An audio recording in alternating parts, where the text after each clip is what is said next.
Abre tua Bíblia comigo no livro da carta do apóstolo Paulo a Romanos, capítulo de número 8. Vou dizer para você algo. A Bíblia toda é completa, evidentemente. A Bíblia toda, ela é rica, ela é maravilhosa, ela é eficaz, ela é uma espada, ela corta, separando o espírito da alma, o poder dela é maravilhoso.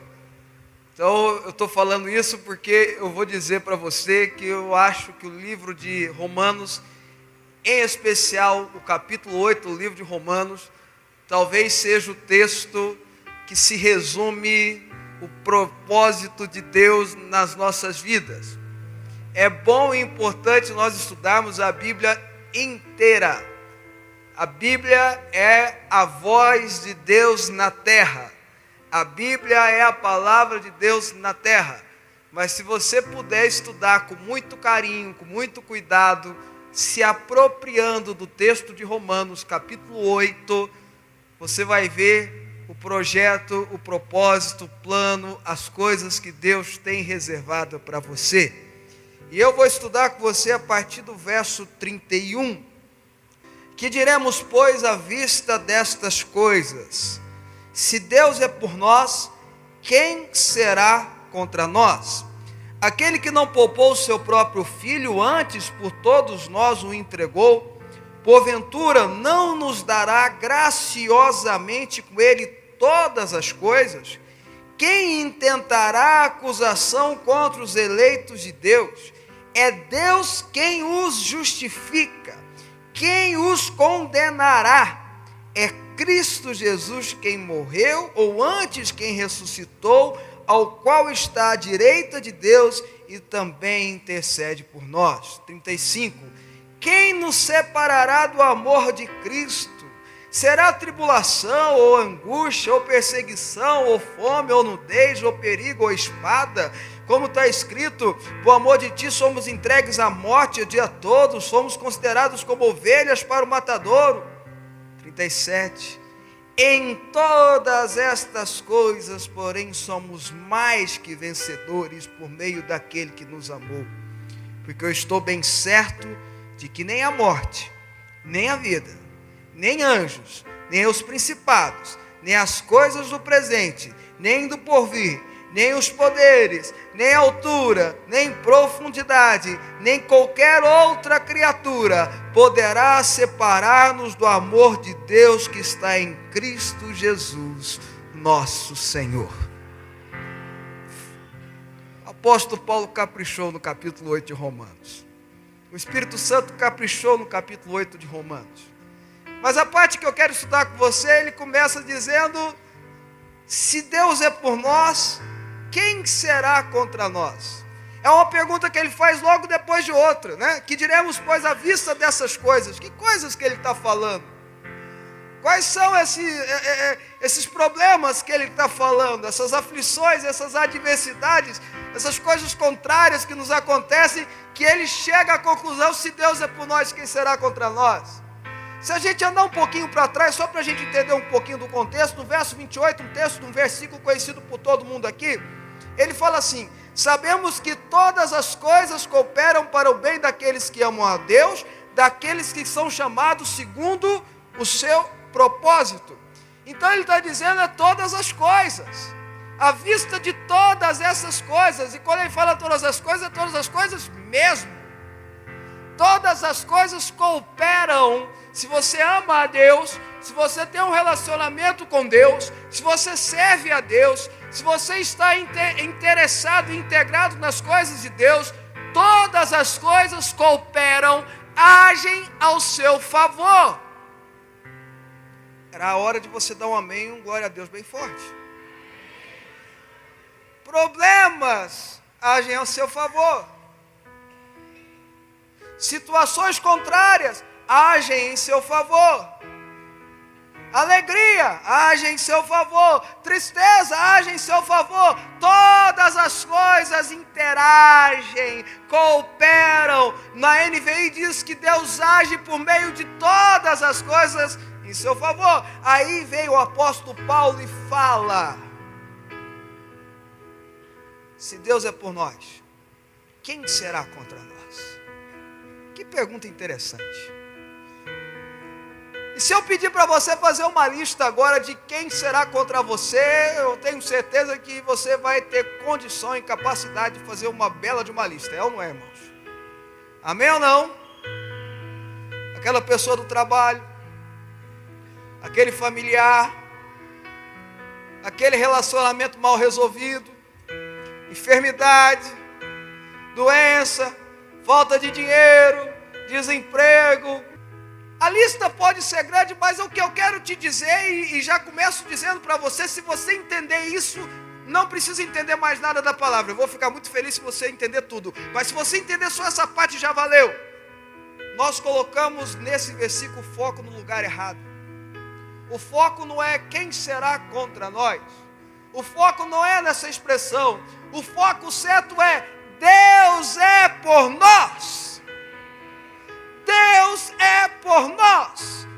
Esse é o foco certo desse trecho da palavra. Não é o problema que eu vou enfrentar, não é os demônios que eu vou enfrentar, não são as situações que eu vou enfrentar, não é o diabo que eu enfrento, não é a falta de dinheiro que eu enfrento. Isso não interessa. O que interessa para mim, o que interessa para o corpo de Cristo, o que interessa para a igreja, o que interessa para o servo e a serva do Senhor é: Deus é por nós.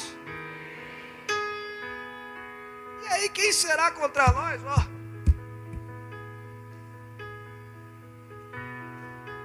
O apóstolo João teve uma revelação muito clara em 1 João capítulo 4, verso 4. Depois você escreve e lê na tua casa. Ele tem uma revelação muito clara na sua sabedoria, naquele que tinha uma intimidade com Cristo Jesus. Ele disse: maior é aquele que está em nós do que aquele que está no mundo. Eu estou falando de uma amplitude espiritual, uma visão espiritual que a gente precisa receber, a gente precisa ter. É a dimensão sobrenatural, é a dimensão que vai além do natural, é a dimensão onde a gente vê as coisas acontecerem no sobrenatural de Deus. Eliseu tinha essa visão. A Bíblia diz que o servo de Eliseu ficou desesperado porque o exército tinha vindo para prender Eliseu, para levar Eliseu, o exército contrário aos israelitas, estava para prender Eliseu, porque toda vez que eles armavam uma guerra contra os israelitas, Eliseu dizia: olha, estão falando. O Espírito Santo revelava a Eliseu, falava assim: olha, vai lá e age desse jeito que vocês vão vencer a batalha. E aí o rei mandou pegar Eliseu, tinha que prender Eliseu rápido, o rei sírio, porque Eliseu estava levando os israelitas a vencer através da revelação espiritual. E aí ele manda um exército inteiro para prender um homem. O homem que naquela época já era um senhor de idade que nem andava mais. A gente vai entendendo isso. Eu gosto da visão de Eliseu, eu gosto da história de Eliseu, porque ela explica muita coisa para a gente teologicamente. Primeira coisa, a Bíblia diz que Eliseu morreu de uma enfermidade, de uma doença. O grande profeta do Antigo Testamento morreu de uma doença. Então escuta, não quer dizer que se você está doente, quer dizer que você está afastado de Deus, quer dizer que você está em pecado. Quem fala uma besteira dessa é que não lê a Bíblia. O apóstolo Paulo teve uma doença que foi perdendo a visão dele, e quando ele pediu para curar, porque ele não entendia que o seu lenço curava as pessoas, a sua sombra curava as pessoas, ele não entendia por que ele orava e ele ressuscitava, e mesmo assim ele estava perdendo a visão, provavelmente uma miopia, uma catarata, alguma coisa assim. Ele foi perguntar para Deus, Deus falou para ele: a minha graça te basta. Aí ele chama um espinho na carne. Eu gosto de Eliseu por causa disso. E Eliseu estava lá já um senhor, um profeta, um homem de Deus que já não tinha tanta condição de andar mais. A doença que ele tinha não deixava ele andar. E o servo dele desesperado, esse exército vai vir prender Eliseu, vai levar Eliseu. Eles mandaram um exército armado, poderoso, para prender um homem só. E é lógico que o servo dele fez o que eu e você faríamos. Entrou em desespero total. Vai sobrar para mim, eles vão levar Eliseu preso, vão me matar, ué. E quando ele estava em desespero, Eliseu faz uma oração, fala: Deus, abre os olhos desse rapaz, para que ele veja o que eu posso ver. De repente Geazi abre os olhos e ele vê um exército todo poderoso de anjos em volta. Ele fica maluco porque aquele exército de homens que estava vindo contra Eliseu era pequeno comparado àquela hóstia de anjos que estavam sobre eles, em volta deles. É essa dimensão que o crente tem que ver, é essa dimensão que o cristão tem que viver. Não é os problemas que interessam, não é as situações adversas que interessam, não é quem é contra você, é Deus é por você. É isso que interessa. Maior é Ele que está em você. E aí ele vai dizendo, né? Aquele que não poupou, no verso 32, isso é forte. Aquele que não poupou o seu próprio filho, antes por todos nós entregou porventura, não nos dará graciosamente com ele todas as coisas. Agora entenda, eu amo meus filhos mais do que qualquer outra coisa no mundo. Eu sei que quem é pai aqui tem o mesmo sentimento. A comparação que Jesus faz com paternidade é uma coisa extraordinária. Jesus fala que até homens maus sabem ser bons pais, fazem coisas boas aos seus filhos, e é uma verdade. Porque o amor paternal ou maternal é o amor que mais se aproxima de Deus. Você só sabe que esse amor existe o dia que você é pai. É ou não é, irmãos? Você tem essa teoria antes, até o dia que você é pai. Aí você sabe, não, esse amor existe, é verdade. Esse negócio é complicado. E aí, o apóstolo Paulo diz assim: aquele que não poupou nem o seu único filho. Preste atenção, meu irmão. Teologicamente, nós nos tornamos filhos de Deus quando aceitamos Jesus como Senhor e Salvador. Antes disso, nós somos criaturas de Deus. E nós só nos tornamos filhos de Deus pelo poder da adoção que há em Cristo Jesus. O apóstolo Paulo é claro nisso. Não adianta eu brigar com o apóstolo Paulo. Somos todos filhos de Deus. Somos quando aceitamos Jesus como Senhor. Senão até então somos criaturas. Eu estou falando biblicamente. Estou trazendo a Bíblia. E aí o único filho de Deus, ele entrega por mim e por você. Ele pega o seu único filho e entrega graciosamente.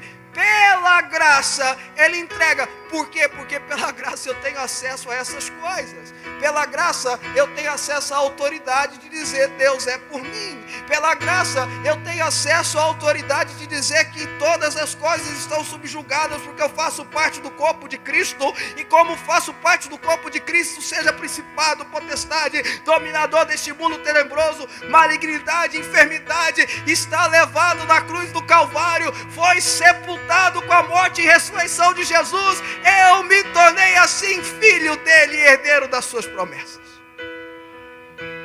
Graciosamente ele te deu. E aí a gente fica duvidando do amor de Deus. Por que você, em santa consciência, duvida do amor de Deus? Se ele não poupou nem o filho dele, por que você duvida do amor de Deus? Ah, porque eu estou passando por tantas aflições. Ah, porque eu estou passando por tantos problemas. Ah, porque meu marido me deixou. Ah, porque, meu Deus do céu, a comparação que Deus faz é: mesmo que uma mãe abandone os seus próprios filhos, eu não vou te abandonar. Aquele que não poupou nem o seu próprio filho. Aí no verso 33 ele fala: quem tentará acusação contra os eleitos de Deus? É Deus quem os justifica. Quem vai propor acusação contra você? No próximo texto, no verso 34, ele vai mais além. Não é mais acusação, é condenação. Quem os condenará? Acusação e condenação. Acusação é o ato do acusador. O acusador da nossa alma é o diabo, ou pelo menos deveria ser só ele. Quem intentará acusação contra os eleitos de Deus? Isso interessa? Isso interessa? Bispo, mas o diabo tem prova contra mim. Talvez o processo acusatório quando a tua vida é grande. Naturalmente, talvez isso tenha interesse. Mas eu não estou falando de coisas naturais. Eu quero que você enxergue com a visão de Eliseu. É outro mundo. No outro mundo. No mundo espiritual. No mundo da quarta dimensão. Nesse mundo onde Deus quer que os seus olhos estejam. Que o seu coração esteja. Quem intentará acusação contra os eleitos de Deus? A acusação não interessa. O que interessa é Cristo Jesus te justifica. O que interessa é Jesus te justifica. E aí a condenação, o que é condenação? Já é outra história. Condenação já não é o diabo. Condenação não é mais o acusador, não é o promotor que faz. Condenação é o juiz. Condenação é uma outra história. Aí quando eu falo da graça, eu fico imaginando realmente um tribunal. Eu fico imaginando Deus ali parado como um juiz. Entenda, deixa eu fazer essa ilustração aqui para você. E vem as acusações da vida contra você, que podem ser pesadas, podem ser grandes. E aí na hora de dar condenação, o seu advogado pede a palavra. Na hora de sair a condenação meritória. Meu casamento acabou por minha culpa. Foi sua culpa mesmo. Deixa eu dar a condenação. Meus filhos sofreram por minha culpa. É verdade. Deixa eu dar a condenação aqui agora. Perdi dinheiro porque eu fui um mau administrador. Verdade. A gente põe às vezes a culpa em crise, no capeta e tal, mas às vezes é culpa nossa, né? O devorador. O devorador às vezes é a gente mesmo, né? O meu relacionamento acabou, culpa é minha. Verdade. Estou condenando o inferno. Peraí, vou bater a condenação. Eu peço a palavra, meritíssimo. Eu peço a palavra, meritíssimo. Porque o meu ato. Sabe como é que começa Romanos 8? Sabe como é que começa Romanos 8? Verso 1. Eu sei que tem gente que está já olhando. Nenhuma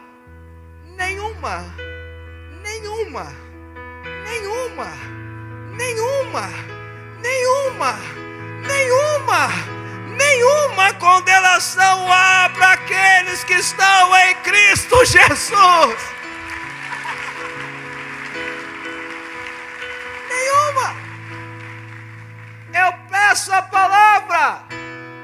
Eu morri na cruz por ele, eu fiz maldito por ele, eu lancei os pecados dele na cruz. Tudo que ele fez de errado eu levei na cruz. Por minhas pisaduras ele foi sarado.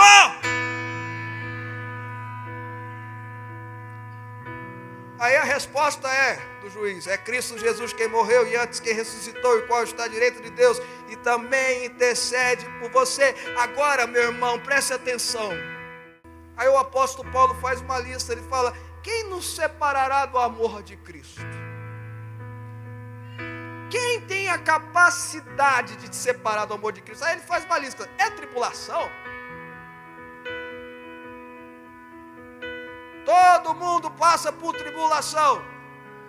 Sabe o que isso quer dizer sobre a tua vida? Quando você passar por tribulação, sabe o que isso quer dizer da tua vida? Não quer dizer que você está em pecado. Não quer dizer que você está errado. Se fosse só o pecado, era resolver, era fácil, parava de pecar. Se fosse só o fato de estar errado, era fácil, era consertar. Tribulação acontece com todo mundo. Infelizmente ou felizmente, coisas boas acontecem com pessoas boas e coisas boas acontecem com pessoas ruins. Da mesma forma, coisas ruins acontecem com pessoas boas e coisas ruins acontecem com pessoas ruins. Tribulação não pode me separar do amor de Deus. Não pode. Muito pelo contrário. O azeite só se torna azeite depois que a azeitona é espremida. O azeite na Bíblia significa unção. Quando eu sou exprimido da minha vida, flui o Espírito e a unção. Quando eu passo por tribulação, o Espírito Santo começa a sair, fluir de mim, um fluir dele, um fluir da unção, um óleo precioso. Você está me entendendo, irmão? Tribulação, vou acelerar. Angústia, perseguição, fome, nudez, perigo, espada. E olha que o apóstolo Paulo entendia desse negócio. O apóstolo Paulo foi chicoteado, sapateado, esbofetado, teve que sair correndo, fugido várias vezes, apedrejado. A lista dele é grande, ao ponto de falar assim: eu trago ninguém, ó, no final de Gálatas ele termina dizendo assim: ninguém, desculpa a expressão, mas é o que ele fala, vou traduzir aqui na nova versão, ele fala assim: não me encham, eu trago as marcas de Cristo. De espada ele entende, de aflição ele entende, ele continua a lista. Eu vou pular para o verso 38, porque a gente vai entender a lista. Porque eu estou bem certo, olha só o que ele diz: que nem morte, nem a vida, nem anjos, aí começa o negócio a pegar pesado, nem principados, nem coisas do presente, nem do futuro, nem os poderes, nem a altura, nem a profundidade, nem qualquer outra criatura, seja ela teu chefe, teu marido, tua esposa, seja seu pai, sua mãe, seja capeta, seja o que for, poderá separar do amor de Deus que está em Cristo Jesus nosso Senhor. Aí eu culmino dizendo para você, o verso 37, em todas as coisas você é mais do que vencedor. Há uma diferença entre ser mais do que vencedor e ser vencedor. Eu disputo um concurso e estou lá entre os classificados, isso é ser vencedor. Ser mais do que vencedor vai além de apenas vencer. Por isso que o apóstolo Paulo já começa a dizer: nem morte nem a vida. Ser mais do que vencedor é vencer mesmo quando eu perco. Ser mais do que vencedor é vencer mesmo quando a morte me aflige. Ser mais do que vencedor é vencer em momentos que eu estou triste. Ser mais do que vencedor é vencer em meio à depressão. Ser mais do que vencedor é vencer em meio à alegria. Ser mais do que vencedor é vencer nas lutas, é vencer na paz, é vencer quando estou perdendo. Por isso que ele fala: nem morte, nem vida, nem anjos, nem principados. Eu estou bem certo. Eu sou mais do que vencedor. Por eu ser mais do que vencedor, mesmo que eu passe pelo vale da sombra da morte, eu não temerei mal algum, porque o Senhor está comigo. Isso é ser mais do que vencedor. Abre o teu coração aí para eu falar. Abra a tua mente aí para você ouvir. Abra os seus ouvidos para você ouvir. Não interessa quem é contra você. Não interessa quem é contra você. Não enxergue de forma natural as coisas. Deus é por você. Deus é pela sua família. Deus é pela sua casa. Deus é pela sua causa. Homem de guerra é o seu Deus. Jeová é o teu cavaleiro. E ele só pega para cavalgar, para dar vitória. Deus é por você. Que coisa linda. Entenda. Aqui, ó. Deus é por mim. Ele prometeu. Todos os dias da minha vida Ele vai estar comigo. Os dias mais difíceis da vida é a hora que Ele vai estar mais com você. Você está entendendo, meu irmão? Os dias mais difíceis da tua vida vai ser o momento que Ele vai estar mais com você. Quando você mais precisar dEle, é aí que Ele vai estar contigo mesmo. E se você precisar ser espremido, às vezes pela vida a gente é espremido. Sabe o que quer dizer Getsemane? Jardim das Oliveiras. Getsemane era o jardim que ficava no fundo do Monte das Oliveiras. Significa Monte das Oliveiras exatamente porque tinha plantação de oliva, ou azeitona, né?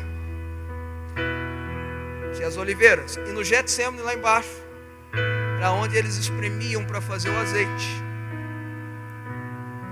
Jesus gostava, a Bíblia fala algumas vezes, ele foi lá orar, ele gostava de orar naquele Monte das Oliveiras, mas naquele dia ele estava, no último dia, faltando 12 horas para a sua morte, ele estava no Getsemane, onde ele estava sendo espremido, que ele chorava, que talvez seja Jesus perdeu o controle emocional dele 3 vezes, mas as 3 vezes foram abençoadas. Uma para jogar o povo que estava vendendo coisas na porta da igreja para fora, então foi uma bênção.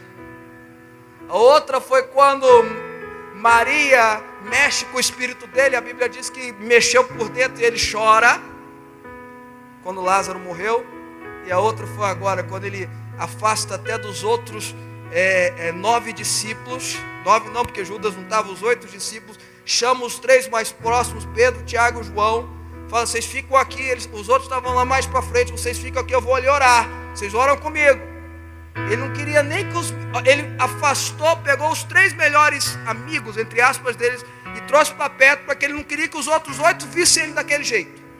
Mas quando ele ficou entre só os 3, ele falou, nem os 3 vão me ver desse jeito, fica aqui, eu vou ali. E lá ele fala, Deus, meu Pai, se possível, afasta-te de mim esse cálice. Mas se não é possível, seja feita a tua vontade. Ele estava sendo espremido, dele estava saindo o azeite, o azeite que ia tirar o pecado do mundo. Quando você for espremido na vida, saiba que há um fluido do Espírito Santo saindo de você, vindo sobre você. Um azeite estará sendo produzido. Amém?